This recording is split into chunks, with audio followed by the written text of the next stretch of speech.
Muy bien, 6:29 en la mañana. Tenemos alguna dificultad con la transmisión de Facebook Live. Hay una dificultad, así que les propongo, estoy generando una transmisión, estoy intentando generar una transmisión a través de mi celular, ¿no?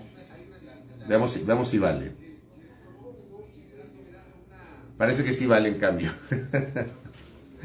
Le pido por favor que comparta al equipo. Estoy generando la transmisión a través de la cuenta de Primera Plana. Estamos a través de la cuenta de Primera Plana para tratar de generar nuestro comentario el día de hoy, porque con la cuenta de Majestad tenemos alguna dificultad. Así que hubo que utilizar el celular. Con el celular estoy saliendo. Hasta que evidentemente se pueda generar algún tipo de solución a la parte técnica que estamos enfrentando ahora mismo. Así que estamos con la cuenta de Primera Plana y miren, ya tengo como 100 conectados a esta hora. Muchas gracias. Dios les pague por la paciencia. Ya salió esto de nuestras manos, de las mías y de mi equipo. DJ Line haciendo lo posible. También alerto a los compañeros de Santo Domingo a ver si pueden tratar de ayudarnos a solucionar el problema. Como les digo, estoy saliendo con la señal de mi celular porque nuestro sistema algo pasó que se está quedando y no nos está funcionando adecuadamente con la transmisión. Así que tengo bastante techo. No sé si podemos bajarle, gracias. A ver si me pueden ayudar porque estoy con bastante techo. Pero pilas, ¿verdad? Pilas. Verán que estamos en vivo. Así que disculparán nomás. Esa es la manera. Muchas gracias. Gracias, Gilda Trasviña. Cuidado, se cae el celular nomás. Oigan, perdón la ignorancia, pero es la primera vez que transmito con mi celular. Nunca había transmitido con mi celular. Bueno, saludos cordiales para todos, para todas, mientras se procura solucionar el problema que tenemos, porque es la transmisión generada por Majestad la que tiene hasta ahora dificultades. Pero de verdad me sorprende, con todas dificultades ya tengo 179, 183 ya tengo conectados. Un abrazo. ¿Cómo me escuchan? Por acá me dicen que no me están escuchando. ¿Cómo me escuchan? Me dicen perfecta la solución, Juan Carlos Intriago. Sí me escuchan bien, ¿no? Ok, ya me están escuchando bien. Bueno, hoy no me voy a perder, obviamente, de comentar. Por eso estoy conectado también a través de la transmisión digital con el celular. Como digo, tenemos alguna dificultad. Pido que por favor nos dispensen, 1000 perdones. Es un tema que sale de nuestras manos. No es ningún boicot. No lo vean por ese lado. Son cuestiones a ratos técnicas que muchas veces nos impiden llegar a ustedes como corresponde, con la limpieza con la que queremos llegar. Ayer fue una dificultad netamente técnica por la que la señal de radio no pudo salir al aire. Esto se solucionó después de las 9:30 de la mañana más o menos, que volvimos al aire con la señal de radio. Y ahora mismo igualmente es un problema con la transmisión. Se ve más cerca, me dice Bayron Moya. Sí, pues estoy con el celular, la cámara no está tan alejada, así que por eso me ve más cerca. Don Julio Sari, escuche por la radio, escuche por la radio. Nada de celular pelucón, mi querido primo Aguilera. Nada de celular pelucón, un celular humilde, modesto, ¿no? El que tenemos, que nos permite llegar hasta los hogares con esta transmisión. Muy bien. Bueno, ya tengo un montón de reportes. Gracias. Y 268 conectados. Dios les pague. Muy bien. Saludos, don José Torres. Y saludos a la querida Colo. Jenny Vallejo, que está también escuchando. Muchas gracias. Bueno, les decía, no me voy a perder el comentario, amable audiencia, queridos oyentes e internautas, porque me parece a mí que hay que seguir hablando de la crisis en el sistema de rehabilitación social. Lo que ocurrió justamente desde, me decía Suelen Granda del equipo de Primera Plana anteayer, que la misma noche del lunes se generan los incidentes en las cárceles del país. Yo no tengo dudas de que esto fue un incidente concertado entre las bandas, porque fue prácticamente en simultáneo, primero en 3 centros de privación de libertad, en la Zonal 8 de Guayaquil, en Turi y en Cotopaxi, y luego se sumó la cárcel o el centro de privación de libertad número 4 en Guayaquil. 4 centros de privación de libertad. Hubo una primera reacción por parte del gobierno. La primera reacción del presidente de la República, para variar, fue responsabilizar a una orientación política en particular. Yo creo que esta situación demanda que el gobernante, que las autoridades se pongan un poquito más serios. Si tienen evidencias de que es un sector político el que está generando el caos, creo que deben mostrar esas evidencias al país y no quedarse simplemente en el discurso de buscar culpables. Y recién 24 horas después de que el país conoció la crisis, aparece el presidente con un testimonio de solidaridad en su cuenta Twitter a las víctimas. O sea, lo que debió haber sido primero, lo hicieron un día después. Se olvidaron de los familiares de las víctimas. Porque claro, me imagino aquí que desde la óptica de algunas autoridades, incluyendo al presidente de la República, es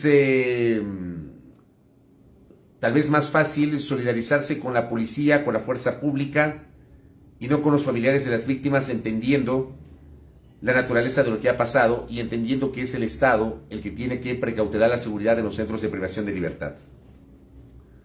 Yo discrepo, y seguramente algunos de ustedes igualmente discreparán conmigo.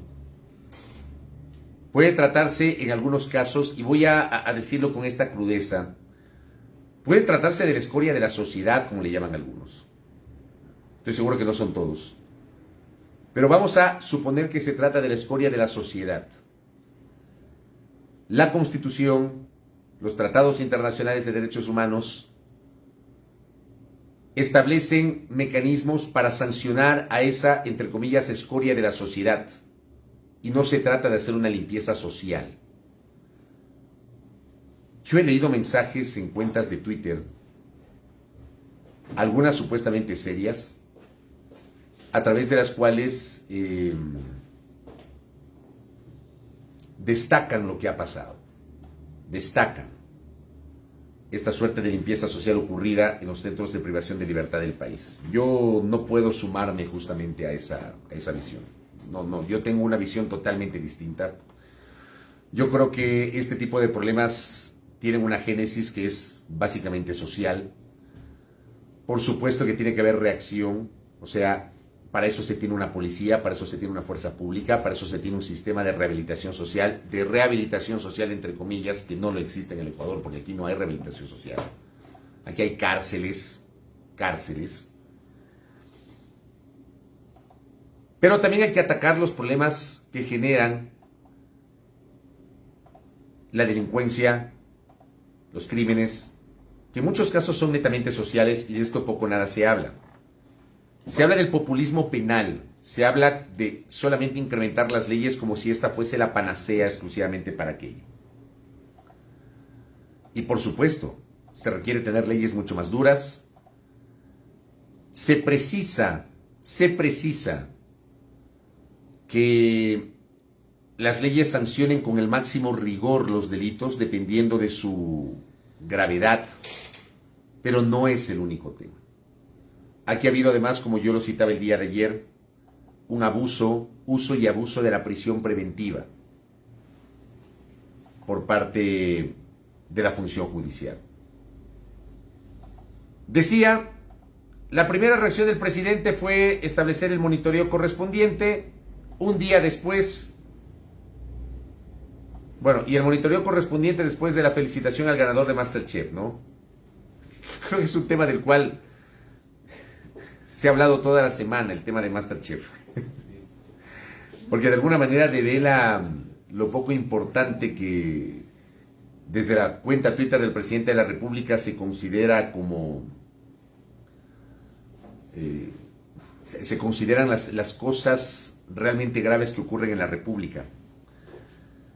El presidente primero, el día 23 de febrero, día martes, a las 4:10 de la tarde, hablaba de que a consecuencia de los violentos amotinamientos suscitados el día de hoy, decía justamente el martes, entre bandas delincuenciales en 3 cárceles del país, se dispuesto al Ministerio de Defensa a ejercer un estricto control de armas, municiones y explosivos en los perímetros exteriores de los centros penitenciarios. Esto lo hizo recién a las 4:10 de la tarde, cuando en la mañana ya se conoció y a las 11 de la mañana en su espacio semanal denominado Diálogo con el Presidente, ya había establecido que no tiene dudas de que seguramente una corriente política está detrás de todo el desastre carcelario. Eso ya no lo publicó en la cuenta Twitter. Esto lo hizo el martes a las 4:10 de la tarde. Ayer miércoles a las 11:33 recién se acuerda de solidarizarse el presidente Moreno, o al menos quien le maneja la cuenta Twitter al presidente Moreno recién se acuerda de solidarizarse con los familiares de las víctimas de los terribles acontecimientos ocurridos en centros penitenciarios de Guayaquil, Cuenca y Latacunga. Desplegamos controles para mitigar la situación y seguimos investigando los hechos. Los autores serán sancionados, decía la cuenta Twitter del presidente de la República. Pero ayer, en la noche, al finalizar la tarde, aparece un video que entiendo fue presentado en cadena nacional por parte del presidente Lenín Moreno. Video de 4 minutos. De 4 minutos con 37 segundos. Video comprimido para que entre justamente en la cuenta Twitter. Que decía: el martes 23 de febrero fue un día trágico para el país. En 4 cárceles simultánea y orquestadamente se desató una ola de violencia jamás registrada en el Ecuador. Esto no es coincidencia, es consecuencia, decía el presidente. Ayer en Zoom al Día, nuestro programa digital vespertino, que lo transmitimos a través de Primera Plana, junto a Sol en Granda, difundimos este video del presidente de la República. Y hay una serie de cosas que, en resumen, voy a analizar varias de las cosas que dijo el presidente Moreno, pero en resumen, la conclusión es que el gobierno del presidente Moreno no tiene la culpa de un hecho que ha ocurrido cuando le quedan apenas 3 meses para que finalice su mandato. El gobierno del presidente Moreno, según el mandatario, no tiene responsabilidad alguna, en los hechos ocurridos en el sistema penitenciario del país. Esa es la visión del presidente Moreno. Cero autocrítica, no hace un mea culpa, no admite errores, no admite omisiones. Cuando ha tenido 3 años con 9 meses, el presidente Moreno y su gobierno, para procurar buscar una solución o por lo menos allanar el camino que permita encontrar una solución a la grave crisis carcelaria que enfrenta la República. Como lo hice ayer, quiero insistir en recordarle a la opinión pública que el gobierno del presidente Lenín Moreno decretó 2 estados de excepción. Ya no puede decretar otro estado de excepción por la misma causa. Decretó 2 estados de excepción, en 2019 y en 2020, por la misma razón. ¿Cuál era? Controlar los amotinamientos en las cárceles, permitir el ingreso de la fuerza pública, léase la Policía Nacional, liberar recursos para solucionar los problemas, capacitar, formar y contratar guías penitenciarios. ¿Cuánto de eso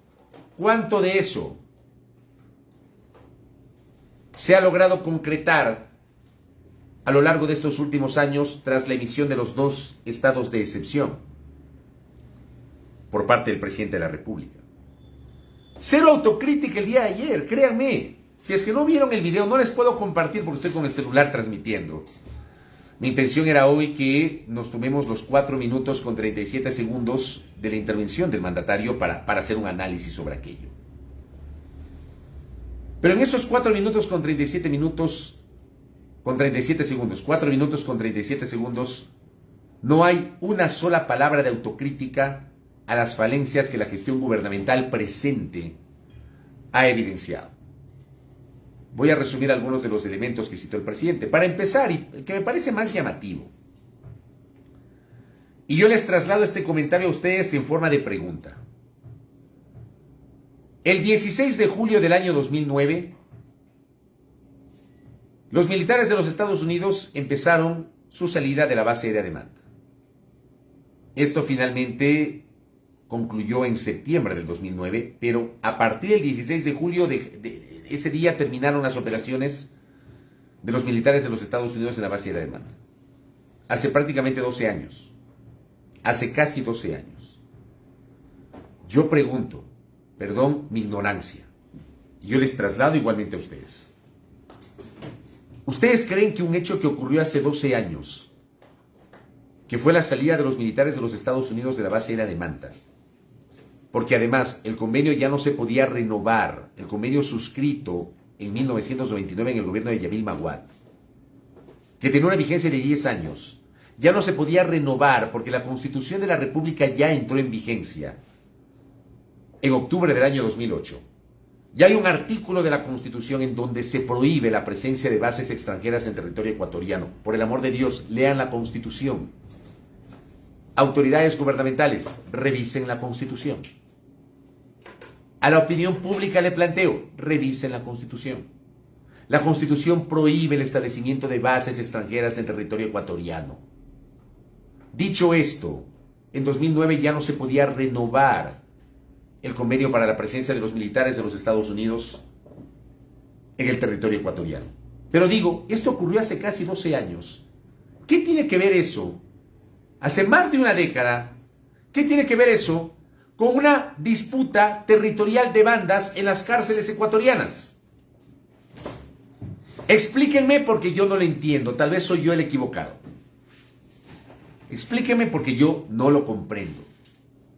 Después, hoy el presidente Moreno habla de que la salida de la base de Manta, de Estados Unidos de la base de Manta, ha sido uno de los factores por los cuales hemos llegado a esta espiral de violencia que ha tenido su culmen más trágico, que es justamente la masacre o las masacres de los últimos 2 días en 4 cárceles del país. Otra vez, presidente Moreno, con todo respeto, no se desmarque porque usted fue vicepresidente de ese gobierno que viabilizó la aprobación de la nueva Constitución y que dispuso la no renovación del convenio para la presencia de los militares de los Estados Unidos en la base de Manta. Usted, señor presidente Moreno, era vicepresidente. ¿Por qué no dijo nada en el 2008? ¿Por qué no dijo nada en el 2009? ¿Por qué no se escuchó la voz de Lenín Moreno protestando o rechazando la salida de los militares de los Estados Unidos? ¿Por qué antes de eso Lenín Moreno, vicepresidente de la República, no expresó públicamente su oposición a que en la Constitución se incorpore un artículo que prohíbe la presencia de bases extranjeras en territorio ecuatoriano? Si es que esa supuestamente era la solución para el combate al narcotráfico y a la delincuencia, que creo que también hay que analizarlo. Porque me pongo a reflexionar también, y ayer tuve alguna interacción a propósito de un tuit que publiqué justamente en mi cuenta. En Colombia hay 7 bases militares con presencia de los Estados Unidos. Yo pregunto si la presencia de esas 7 bases militares en el hermano país de Colombia ha servido para disminuir el narcotráfico, la delincuencia organizada, la lucha contra el terrorismo y la guerrilla. Yo pregunto si Colombia, con la presencia de 7 bases extranjeras en su territorio, ha logrado alcanzar completamente la paz, o por lo menos disminuir los índices de narcotráfico y de crimen organizado. Simplemente lanzo esa pregunta públicamente y la traslado para el debate público. Permítanme hacer solamente una digresión. Me están preguntando por dónde estoy transmitiendo. Quienes no lo saben, estoy en la fanpage de Primera Plana en este momento. No puedo hacerlo desde Majestad Radio.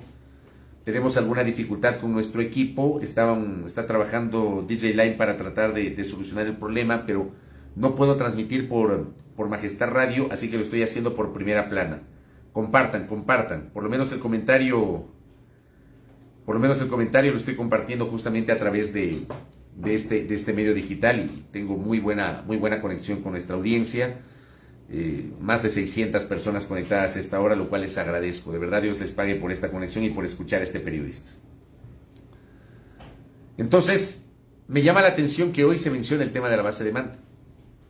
Presidente Moreno también dijo ayer, en su alocución de 4 minutos con 37 segundos, que el modelo y que las leyes no se ajustan a las necesidades para poder enfrentar esta situación. Recapitulo lo que dije hace minutos. han tenido 3 años y 9 meses para proponer a la Asamblea Nacional reformas que garanticen cambios en el sistema de rehabilitación social. A mí me encantaría saber si la Asamblea Nacional ha recibido de parte del Ejecutivo reformas estructurales que modifiquen el funcionamiento del sistema de rehabilitación social. Y por otra parte, el modelo que debe ser aplicado por parte del Estado ecuatoriano a través de una política pública desde la función ejecutiva.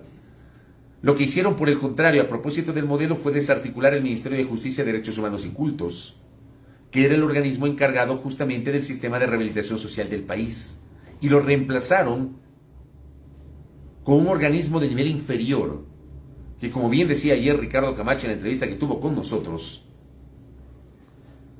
se ha convertido en la cenicienta del Estado porque le toca pedir favor a todo el mundo para enfrentar una crisis de estas características.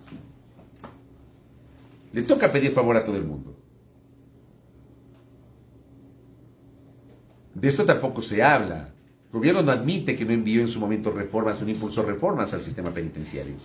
Habla el presidente también de que ha dispuesto al Ministerio de Finanzas la liberación de recursos para poder enfrentar esta situación. ¿Y qué hicieron con los recursos si es que los hubo en 2019 y 2020? Porque la declaratoria del estado de excepción permite justamente la liberación de recursos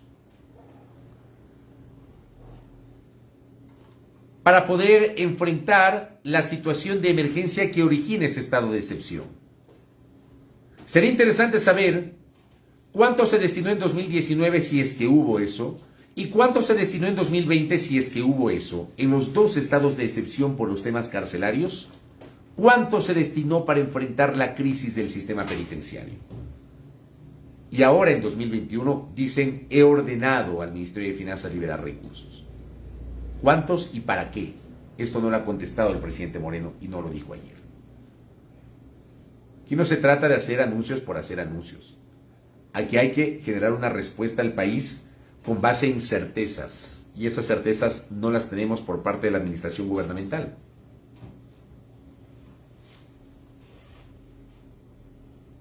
Una más que dijo ayer el presidente Moreno. Ató la masacre en las cárceles con la denuncia publicada por la revista Semana hace 3 semanas, en la semana previa a las elecciones, el sábado anterior a la primera vuelta electoral, sábado 30 de enero, si la memoria no me es infiel, la revista Semana hace la publicación con los supuestos archivos de Uriel, que supuestamente develan un financiamiento de $80,000 a modo de préstamo para la campaña presidencial de un candidato, de Andrés Arauz. Y decía justamente que es muy grave que haya dinero de las drogas presente en la campaña electoral. La pregunta pública es, sin decir que no es así, porque no me corresponde, a mí no me consta. Pero el mandatario hace esa afirmación. Señor presidente Lenín Moreno, respetuosamente le pregunto, ¿se ha probado que la campaña electoral está financiada con dinero del narcotráfico? ¿Está comprobado?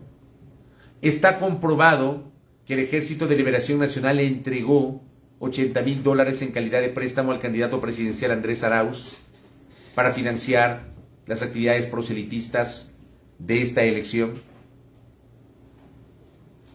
Ojo con el uso de mis palabras. A mí no me corresponde decir, porque yo no tengo la prueba, de que ha habido o no un financiamiento por parte del narcotráfico o de que ha habido o no un financiamiento tipo préstamo por parte de la guerrilla de Colombia.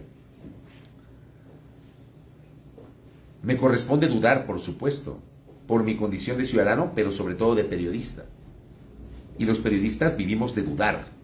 Esa es parte de la naturaleza del trabajo periodístico. Pero las autoridades deben administrar las certezas. En sus anuncios, en cada cosa que dice una autoridad, debe administrar la certeza. Y con base en aquello, le insisto en la pregunta pública al señor presidente Lenín Moreno. El Estado ecuatoriano puede establecer con certeza que el narcotráfico está financiando la campaña electoral en el Ecuador? El señor presidente Lenín Moreno puede confirmar con certeza de que el Ejército de Liberación Nacional, ELN, guerrilla colombiana, ha entregado financiamiento para una campaña política. Y tercero, estos elementos tienen que ver con las masacres ocurridas en las cárceles en las últimas 48 horas. ¿Cuál es la relación de lo uno con lo otro? En lo único que estoy de acuerdo en lo personal, de lo que ayer manifestó el señor presidente de la República,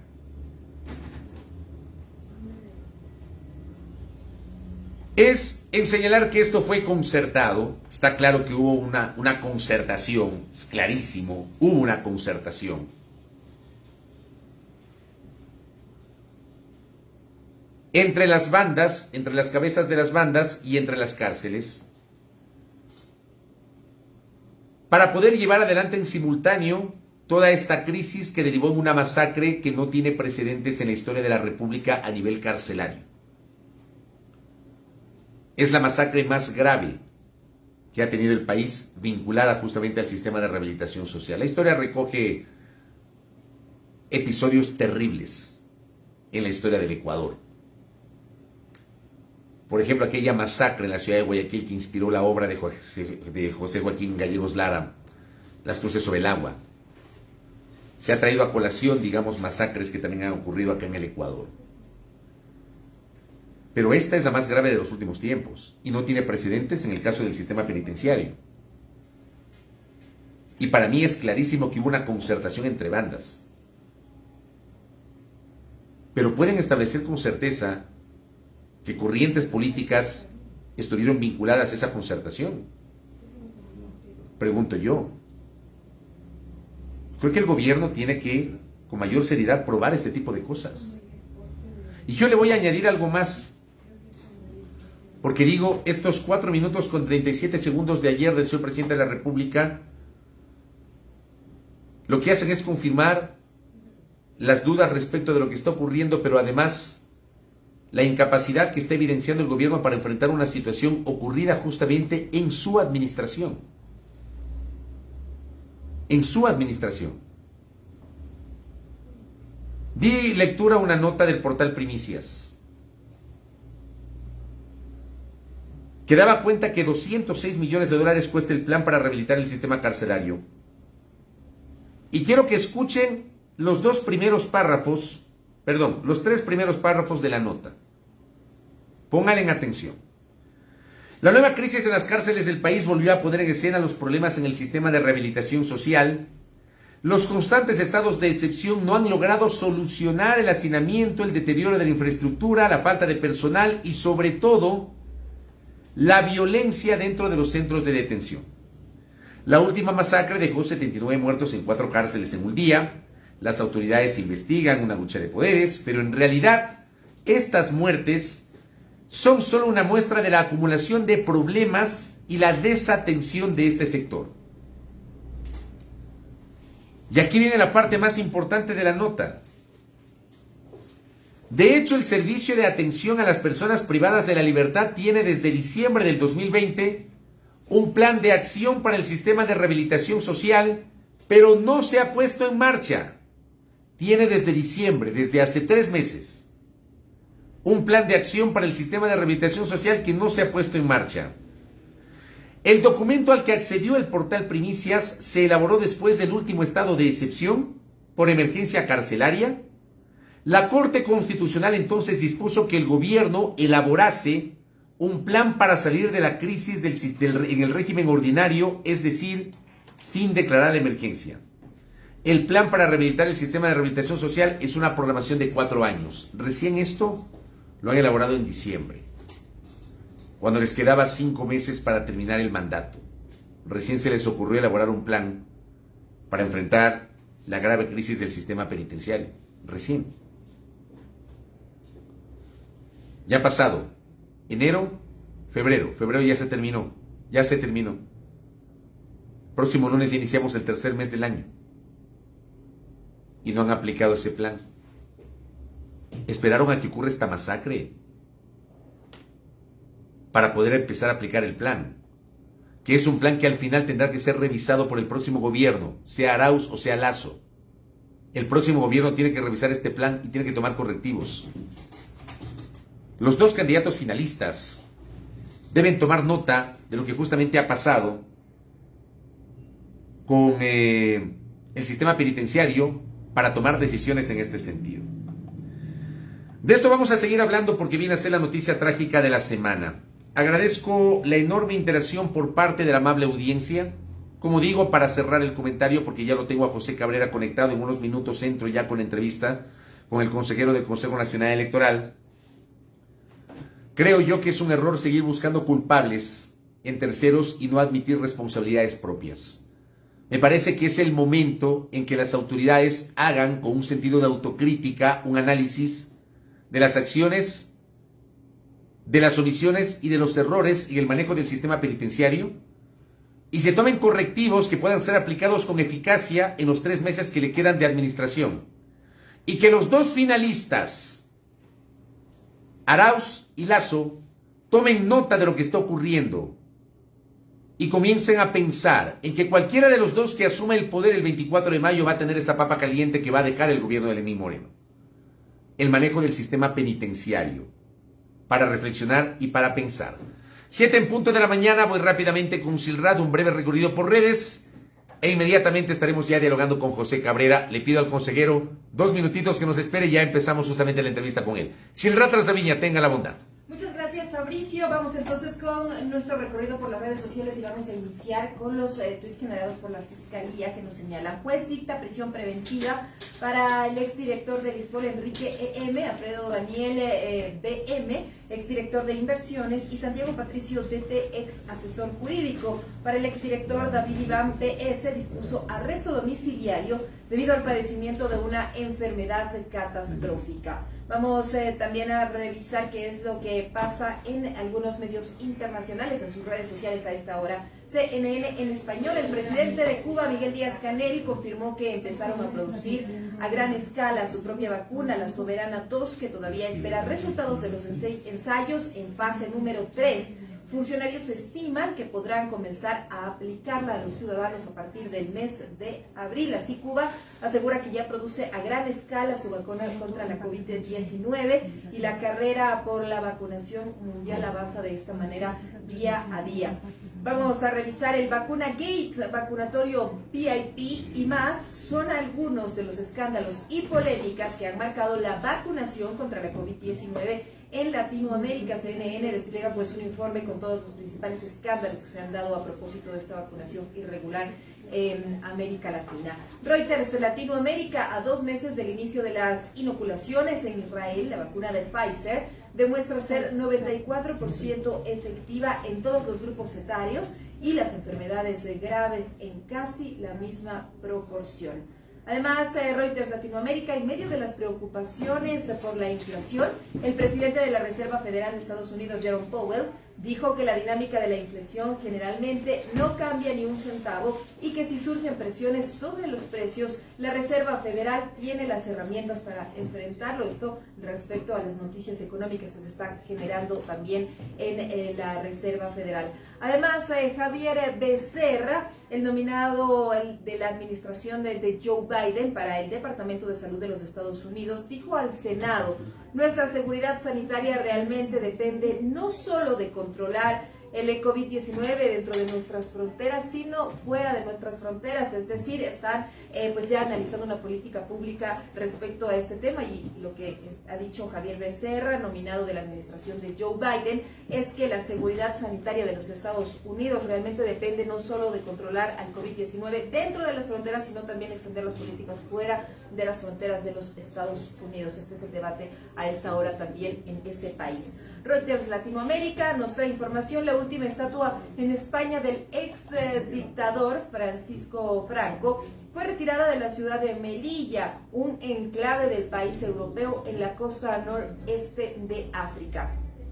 Alerta News también nos trae información a esta hora. Coronavirus: llegó el lote de la Sputnik 5, de esta vacuna rusa, a Nicaragua. Además, se dimitió el fiscal general en Panamá en medio de varios escándalos. También Estados Unidos señaló que distribuirá al menos 3 millones de dosis de la vacuna de Johnson & Johnson. Esto lo empezará a realizar la próxima semana. Y Venezuela ordena a la embajadora de la Unión Europea que se retire en 72 horas por las recientes sanciones precisamente del bloque europeo contra el presidente de Venezuela, Nicolás Maduro. Esto es lo que nos trae también Alerta 24. Vamos a revisar qué es lo que nos dice France 24 en español. La vacunación obligatoria y también los certificados de vacunación a la hora de viajar es el debate que está teniendo ahora la Unión Europea. El bloque discute si exigir o no un certificado de vacunación para las personas que lleguen a los diferentes países que conforman este bloque comunitario. Ellos están en una cumbre donde están discutiendo precisamente este tema y las políticas que van a adoptar en bloque, en conjunto. También France 24 en español nos trae un informe. Aumenta la inseguridad alimentaria en América Latina a causa de la pandemia del coronavirus. Nos despliega también información sobre todos los casos que están ocurriendo, como ha aumentado también el tema de la inseguridad alimentaria en todos los países latinoamericanos. Hasta 1.000 millones de personas, 1.000 millones de personas podrían verse en situación de inseguridad alimentaria, una cifra nunca antes vista, así lo alerta la ONG Acción contra el Hambre. Y según Oxfam, incluso antes de la pandemia, más de la mitad de las personas que sufrían de hambre y malnutrición en América Latina estaban en Venezuela. Sin embargo, advierte que con la falta de datos oficiales es imposible saber exactamente cómo la pandemia ha afectado la seguridad alimentaria en el país. Y vamos a cerrar este bloque de noticias con RT en español, que nos señala que en Alemania se incautan 16 toneladas de cocaína. Se trata del mayor hallazgo jamás realizado en Europa, que vale miles de millones de dólares. Con esta información cerramos nuestro recorrido por las redes sociales cuando son ya las 7 de la mañana con 7 minutos en la primera hora. A ver. ¿Probamos? Ya, dale. Aguanta, no, antes de que empecemos. Pero ¿y ahora qué hacemos con esto? Déjalo ahí hasta ver si cuál es esto. ¿Qué va a estar transmitiendo? Yo no puedo transmitirlo.